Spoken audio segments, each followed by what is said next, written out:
Hoje é dia do nosso quadro Política e Cotidiano com o professor Marcos Marinho. É aquele momento da gente colocar tudo às claras, né? A gente pega os bastidores e traz para você aqui, porque quem sabe de bastidores é o professor Marcos Marinho. Professor Marcos Marinho, tá tudo bem com o senhor? Jorneva, comigo tá tudo ótimo, graças a Deus. Então, assim, semana tá indo muito bem, finalizando o semestre da faculdade, 4 bancas só hoje de manhã, eu tô inteiro aqui, tem gravação hoje à tarde, então tá maravilhoso. Agora eu queria falar do PL. Né? É claro que ontem boa parte do pessoal do PL se dedicou a apagar um princípio de incêndio, vamos dizer assim, né? Porque num evento apareceu lá o nome da Ana Paula Rezende, que é a pré-candidata a vice na chapa de Wilder Moraes, como a pré-candidata ao governo, é isso? Pois é, Jorneva, aconteceu esse fato e eu tendo a crer realmente que foi um erro de digitação de algum... Foi um estagiário. Sempre é, né? Sempre tem um estagiário desavisado que faz ali um erro de digitação. Agora, para além, né, vamos dizer assim, desse tropeço da comunicação do PL, eu percebi também nas redes, em algumas plataformas de comunicação, uma tentativa até de forçar uma indisposição da Michele Bolsonaro com o Wilder. Então eu penso que realmente a vida do Wilder Moraes não está sendo fácil, porque além de não estar conseguindo convencer a própria base, vira e mexe tem alguém dando uma alfinetada para acabar de desconstruir, né, essa pré-campanha do PL, que, como a gente já falou várias vezes aqui no programa, deveria, no mínimo, estar com um pouco mais de tração a essa altura do campeonato. Pois é. Agora, como é que está a campanha do Wilder? Boa pergunta. A pré-campanha. Boa pergunta, como é que tá? Eu tenho acompanhado, né, as redes, ele tem ainda passado bastante tempo em Brasília, nas atividades do parlamento. A Ana Paula tem feito várias caminhadas pela cidade, alguns municípios aqui próximos de Goiânia. O grupo do PL ainda continua tendo as suas resistências internas. A Magda Mofato esteve lá no evento falando que apoia o Daniel Vilela e que acha equivocada a candidatura do Wilder. Ou seja, a campanha do Wilder continua daquele modelo que a gente tem falado já semana após semana. Ele não consegue liderar o grupo não consegue ou não tem interesse de se envolver de fato na campanha e cada um está fazendo o seu jogo para achar que no final vai ter algum tipo de ganho, né? Eu acho complicado, mas... O que o senhor viu, o senhor achou da fala naquele encontro da base do governo, né, na região norte do estado, em que o ex-governador Ronaldo Caiado falou que Daniel Vilela pode vencer no primeiro turno? É uma jogada porque é importante vencer no primeiro turno ou porque um segundo seria mais difícil? Olha, eu entendo que é as duas coisas, você tem razão nas suas duas opiniões aí. De fato, para o Caiado, eleger Daniel num primeiro turno é vantajoso porque chancela ainda mais a potência dele enquanto grande líder do Estado e isso pode dar alguma reverberação positiva também para alavancar um pouco mais a imagem dele no cenário nacional. É importante para o Daniel, porque ele ainda não enfrentou esse momento de campanha onde ele vai sofrer ataques, porque até então ele não foi atacado por ninguém. A campanha de 2018 foi uma campanha muito tranquila, quando ele perdeu para o Caiado, né? E também passar para um segundo turno sempre te dá uma margem de possibilidade de perda. Os números de hoje, das pesquisas, a fotografia de hoje, indica que isso pode acontecer? Indica que é possível. É possível. Não é provável, mas é possível. Vai depender agora da dinâmica do PT. O Wilder continua não dando tração à campanha. Então o Wilder ele represa os votos bolsonaristas que poderiam já de uma vez migrar para o Daniel pelo caiadismo ou migrar para o Marconi. Da mesma forma, os votos do PT, que até então estavam perdidos, dispersos, agora podem retroagir para o PT, já que tem um candidato agora que vai começar a tracionar a sua campanha. Luiz César Bueno, que vai ser nosso convidado aí nos próximos programas. Então eu percebo, Jorneva, que Daniel tem que contar com os erros do Wilder, do Marconi e do PT para que aconteça a possibilidade de vencer no primeiro turno. Se esses três fizerem o mínimo do dever de casa, é difícil bater no primeiro turno, porque a matemática complica, né? Ontem, inclusive, o pré-candidato à presidência, Ronaldo Caiado, ele cutucou, né? Foi com vara curta não, né? Espetou mesmo a questão de Flávio Bolsonaro com todas essas ligações aí, dizendo que quem for candidato no segundo turno tem que ter como diz, uma estatura moral, como ele gosta de dizer. Coisa está apertando, né? O Caiado já vem insistindo nessa tecla há bastante tempo. Ele só tem condição de passar para o segundo turno se ele derreter o Flávio. A única tentativa, a única possibilidade das direitas de colocar outro nome lá sem ser Flávio Bolsonaro é que os outros players comecem a atrair esse eleitorado que, por enquanto, ainda acredita que o Flávio é o anti-Lula mais viável. Porque a matemática já é muito clara, né, muito voto, né? Sim, o Flávio está derretendo. ali, principalmente entre aqueles pendulares, que são os independentes, e aquele pessoal que é direita não tão bolsonarista. Mas o voto do bolsonarista raiz permanece com o Flávio ainda.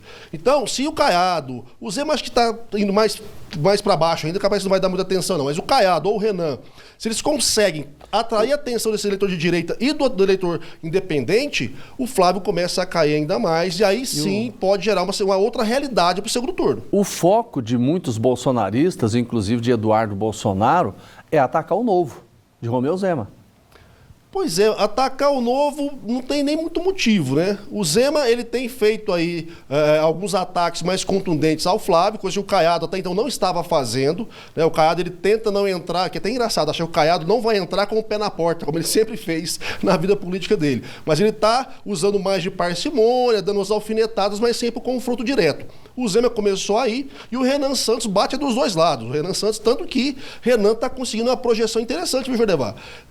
Eu acredito que para esse ano ele não vai ser o grande expoente da eleição, não vai chegar ao ponto de um segundo turno, mas sendo novo como vindo de um partido recém-formado, Renan Santos está usando muito bem a eleição de 26 como plataforma para 2030. O moleque é esperto. Mas, professor, só esqueceu de um grande nome, Cabo Daciolo. Cabo Daciolo, eu só aguardo os memes. Eu tô preocupado que tá tendo Copa agora, eu tenho muito meme da Copa, né? Então tem que passar a Copa, começar os memes do Cabo Daciolo. Porque meme do Joaquim Barbosa não vai ter graça. Não vai. E meme do Augusto Cury também não vai ter graça. Então quem pode nos salvar a eleição esse ano é justamente Cabo Daciolo. Cabo Daciolo, né, gente? Vai ser candidato de novo, é? Parece que sim. Estava sendo cogitado que ele seria pré-candidato, mas esse pessoal muito minúsculo, assim, no correr do tempo, pode fazer uma composição em nível estadual e aí mudar a intenção. Professor, eu quero chamar uma reportagem aqui, quero que o senhor comente isso, porque é realmente uma situação preocupante, porque, gente, parece real. Fala como influenciador e acaba acumulando também seguidores nas redes sociais. Mas muitos desses perfis são criados totalmente por inteligência artificial e já preocupam especialistas por causa da disseminação de fake news e golpes virtuais. No Brasil, pelo menos 18 influenciadores políticos produzidos com a inteligência artificial foram identificados pelo Observatório IA nas eleições. O levantamento mostra ainda que quase 80% desses perfis compartilham informações falsas ou enganosas. O grande desafio das eleições, né? Primeiro veio a fake news, agora deepfakes e a utilização da inteligência artificial. Fake news é quando você passa uma informação e pratica desinformação com o objetivo de denigrir, no caso do processo eleitoral, o pré-candidato ou o candidato nas eleições. O que foi permitido agora pela Justiça Eleitoral, através da Resolução 23.755, é o uso da IA, desde que seja com transparência e conformidade e atenda os requisitos da propaganda eleitoral, conforme o artigo 36 da Lei 9.504. Ou seja, a propaganda ela deve levar informação ao eleitor. Ela é livre, ela é permitida, desde que seja identificada e desde que alcance o objetivo de levar a proposta para o eleitor e a apresentação do próprio candidato. Outro estudo do Observatório Lupa apontou um crescimento de 300% na circulação de conteúdos falsos produzidos com a IA. Entre os casos mais comuns estão vídeos manipulados, clonagem de voz e perfis falsos usados para espalhar fake news. Cabe ao eleitor, como um dos atores, aliás, o principal ator do processo político eleitoral, é fiscalizar e votar naquele candidato em que leva realmente a verdade para a população. Aquele que não leva a verdade durante o processo eleitoral dificilmente vai levar a verdade durante a gestão e o mandato que será realizado. Então, a Justiça Eleitoral ela está sendo firme, tanto a Justiça Eleitoral e como o Ministério Público, em preparar ferramentas para poder punir esse tipo de candidato. E cabe à consciência do eleitor saber o que é brincadeira, o que é verdade e o que se busca dentro do processo político eleitoral. Mesmo sem uma legislação específica para influenciadores criados pela IA, os crimes como estelionato, falsa identidade, difamação ou uso indevido da imagem já são punidos pela Justiça brasileira.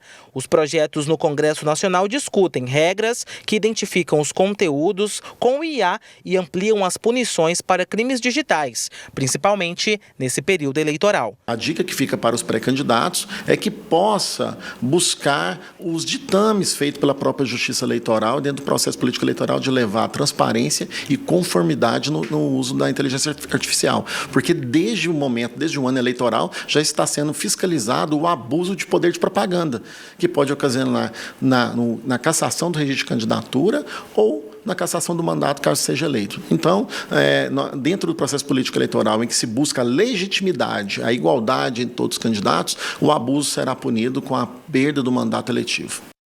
Tá aí o doutor Danúbio, profundo conhecedor da legislação eleitoral, alertando, né, professor, dessa situação. Eu tenho muito receio, viu?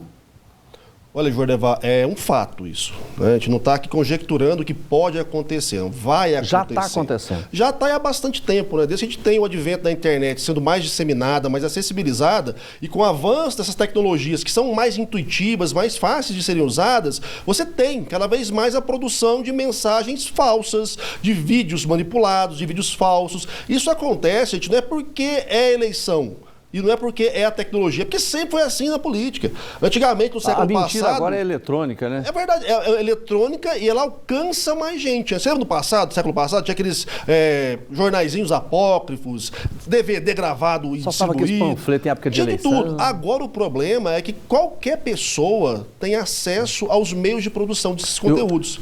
A justiça consegue barrar isso aí? A justiça não tem estrutura para fazer uma fiscalização num país do tamanho do Brasil. Agora, o que o Danúbio falou, que eu acho coerente, é a justiça eleitoral ela está cada vez mais punitiva.